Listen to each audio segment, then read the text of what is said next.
प्रधानमंत्री नरेंद्र मोदी ने रविवार 27 अक्टूबर को मन की बात कार्यक्रम के 115वें एपिसोड में देश के लोगों को संबोधित किया। पीएम मोदी ने डिजिटल अरेस्ट पर चिंता जताई और लोगों से इस समस्या से बचने का संदेश भी दिया। प्रधानमंत्री मोदी ने कहा कि रुको, सोचो और फिर एक्शन लो।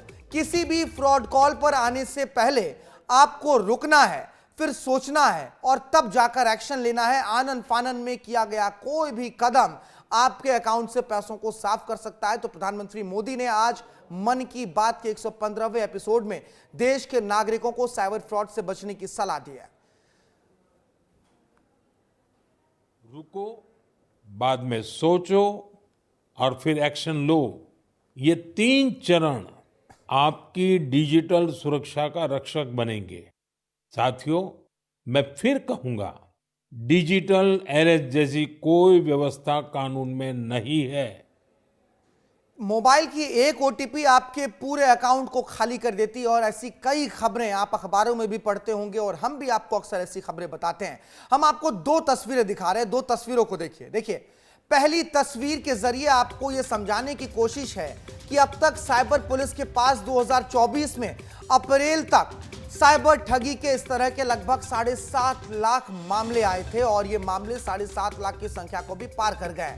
साइबर एक्सपर्ट का मानना है कि आंकड़ा 17 लाख तक पहुंच सकता है, यानी अप्रैल तक जो आंकड़ा 7.5 लाख तक का था साइबर ठगी का, वो मामला अब 17 लाख के भी पार है। इसकी वजह से ही प्रधानमंत्री नरेंद्र मोदी ने मन की बात कार्यक्रम में इस बात को लेकर चिंता जताई है। अब हम आपको कोविड-19 के बाद के आंकड़ों के ग्राफ भी बता देते हैं। ये 2 तस्वीरों के जरिए तो हमने आपको बता दिया कि किस तरीके से इस देश में पिछले कुछ समय में साइबर ठगी के कई मामले बढ़े हैं। अप्रैल तक ये मामले 7.5 लाख के थे, अब तक ये मामले 17.5 लाख के भी पार पहुंच सकते हैं, ऐसा साइबर एक्सपर्ट्स का मामला है। इसीलिए 115वें एपिसोड में आज प्रधानमंत्री नरेंद्र मोदी ने इस पूरे साइबर ठगी के जो इकोसिस्टम में लोग फंसते नजर आ रहे हैं उसको लेकर चिंता जाहिर की है। चलिए हम आपको अब कोविड-19 के बाद के आंकड़ों को भी समझा देते हैं, ग्राफ के जरिए समझाते हैं कि किस तरीके से इन आंकड़ों में बढ़ोतरी हुई है। देखिए अब आपको साइबर अपराध का जो ग्राफ बढ़ा है उस बारे में हम आपको जानकारी दे रहे हैं। देखिए शुरुआत करते हैं। 2020 में ये आंकड़े कितने थे? 2,57,777 मामले आए थे। 2021 में यह मामला बढ़ता है, 4,52,414 साइबर फ्रॉड के मामले आते हैं। 2022 में आइएगा तो साइबर फ्रॉड के मामले 9,66,790 हैं। 2023 में 15,56,218 मामले साइबर ठगी के आए हैं और अप्रैल 2024 तक ये मामले 7,18,318 थे, लेकिन अब तक की अगर बात करेंगे तो 17.5 लाख के भी पार है। यानी कि 2020 से लेकर 2024 तक की अगर हम बात करें तो 17 लाख के आसपास अभी फिलहाल मौजूदा समय में साइबर ठगी के मामले हैं, जबकि 2020 में केवल 2,57,777 थे। तो यह आंकड़ा चौंकाने वाला है, परेशान करने वाला है, इसलिए प्रधानमंत्री मोदी ने चिंता जताई है। अब देखिए मध्य प्रदेश में किस तरीके से साइबर ठगी का ग्राफ बढ़ा है, इसको भी अब आपको हम समझा देते हैं। 5 साल में 7200% केस बढ़े हैं। कितनी चिंता की बात है कि पिछले 5 साल में 7200% केस बढ़ गए हैं साइबर ठगी के। 2020-21 में अगर मध्य प्रदेश में बात करें तो 4,407 मामले थे साइबर ठगी के। 2021-22 में यह मामला बढ़ता है, आंकड़े पहुंच जाते हैं 38,910 और 2022-23 की बात करें तो 85,781 मामले साइबर फ्रॉड के मध्य प्रदेश में सामने आए थे। 2023-24 में यह मामला कितना पहुंच जाता है? 3,15,112 मामले 2023-24 तक पहुंच गए, जबकि शुरुआती आंकड़ा कितना था? 4,407 मामले थे। तो लगातार इन मामलों में इजाफा हो रहा है, लोग शिकार हो रहे हैं साइबर ठग के। अब देखिए स्कैम दरअसल आखिर होता कैसे है, साइबर फ्रॉड कैसे लोगों को फंसा लेते हैं, ये भी बताते हैं। देखिए सबसे पहले आपकी निजी जानकारी साइबर ठग जुटाते हैं। कई बार कमीशन के नाम पर भी बैंक के कई कर्मी इस चीज को बाहर कर देते हैं। कई बार एक पूरे मॉडस ऑपरेंडा के तहत ये काम किया जाता है। देखिए फिर भय का माहौल बनाया जाता है। आपकी जानकारी उनके पास पहुंच गई, निजी जानकारी, उसी निजी जानकारी के अनुसार आपको वो डराते हैं, धमकाते हैं और फिर समय का दबाव बनाते हैं कि जल्द से जल्द पैसे ट्रांसफर कीजिए, नहीं तो आपकी तमाम निजी जानकारियों को हम सार्वजनिक कर देंगे। कई बार अधिकारी बनकर भी कॉल किया जाता है। कई बार कहा जाता है कि आपके नंबर से फला जगह पे ये घटना की गई है, आप इसमें अभियुक्त हैं। इस तरीके से भी लोगों को डराया धमकाया जाता है।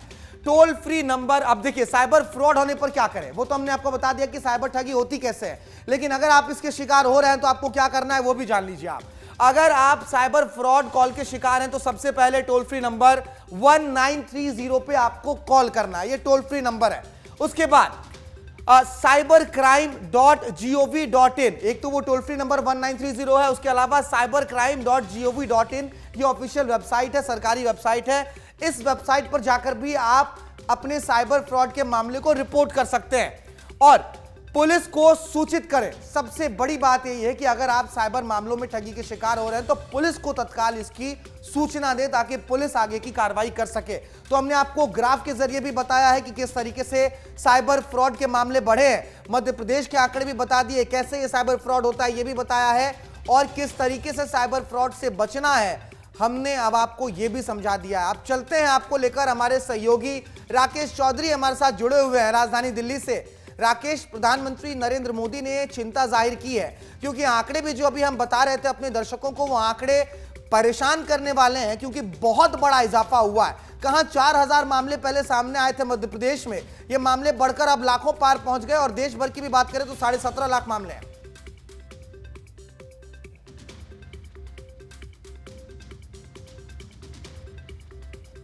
जैसे टेक्नोलॉजी का विकास हो रहा है, इसकी खामियाजा भी दुनिया को भुगतना पड़ रहा है। ये जो साइबर ठगी का मामला है, अब इसने अपना एडवांस वर्जन ले लिया है जिसे डिजिटल अरेस्ट के रूप में जाना जाने लगा है।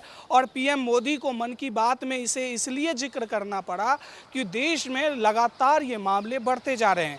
पहले क्या होता था कि साइबर ठगी जब भी होती थी तो आम जनता के साथ, जो ऑटो ड्राइवर हैं, रिक्शा चालक हैं या कैब ड्राइवर हैं, उनके साथ इस तरह की बैंक धोखाधड़ी हो जाती थी, उनके अकाउंट से पैसे गायब कर दिए जाते थे ओटीपी के जगह मैसेज के जरिए। लेकिन अब क्या हो रहा है भारत कि एक डिजिटल अरेस्ट का जो है नया एडवांस वर्जन आया है।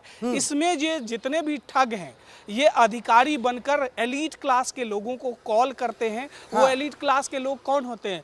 प्रोफेसर होते हैं, डॉक्टर होते हैं, नेता होते हैं, मंत्री होते हैं। इनको कॉल करके कहा जाता है कि आपके ऊपर संगीन मामले दर्ज हैं, आपके खिलाफ जो है राकेश, सरकार इस दिशा में आगे क्या कुछ कदम बढ़ा रही है? राजधानी दिल्ली में आप कैसी हलचल देख पा रहे हैं? साइबर ठगी के मामलों को रोकथाम करने के लिए केंद्र सरकार किस तरीके से आगे बढ़ रही है?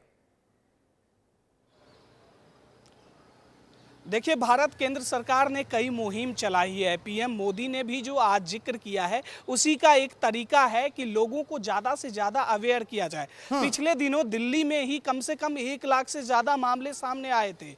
पिछले 3 साल के डेटा को अगर आप उठाएंगे तो राष्ट्रीय राजधानी, जहां पढ़े लिखे लोग भी रहते हैं, जो कम पढ़े लिखे लोग हैं वो भी रहते हैं, ऐसे दौर में सबसे खास बात क्या है भारत की, होता क्या है कि लोग लोन के लिए अप्लाई कर देते हैं और वो फर्जी लोन ऐप वगैरह के चलते उनको तुरंत तो पैसा मिल जाता है, लेकिन उनका डेटा लीक कर दिया जाता है और ये लीक करने वाले बैंक के लोग होते हैं। इसके बाद इन नेटवर्क के पास, जैसे आपने एक जगह का नाम जरूर सुना होगा भारत, वो जामतारा, जिस पर एक वेब सीरीज भी बनी थी। ये झारखंड का वो जगह था जो साइबर नेटवर्क के लिए जाना जाता था, साइबर ठगी के लिए। लेकिन बाद में ये शिफ्टिंग हो गया कोलकाता से सेंटर इसको बनाया गया दिल्ली और मुंबई को। मुंबई जो आर्थिक राजधानी है वहां सबसे ज्यादा इसका मामला सामने आया। लेकिन राष्ट्रीय राजधानी में भी पिछले कुछ सालों में ये मामले काफी बढ़े हैं और यहाँ भी कई एलीट क्लास के लोग, प्रोफेसर, डॉक्टर, सबको इसका शिकार बनाया गया है। तो इसीलिए पीएम मोदी अब देश को अवेयर कर रहे हैं कि आप रुकिए, सोचिए और एक्शन लीजिए।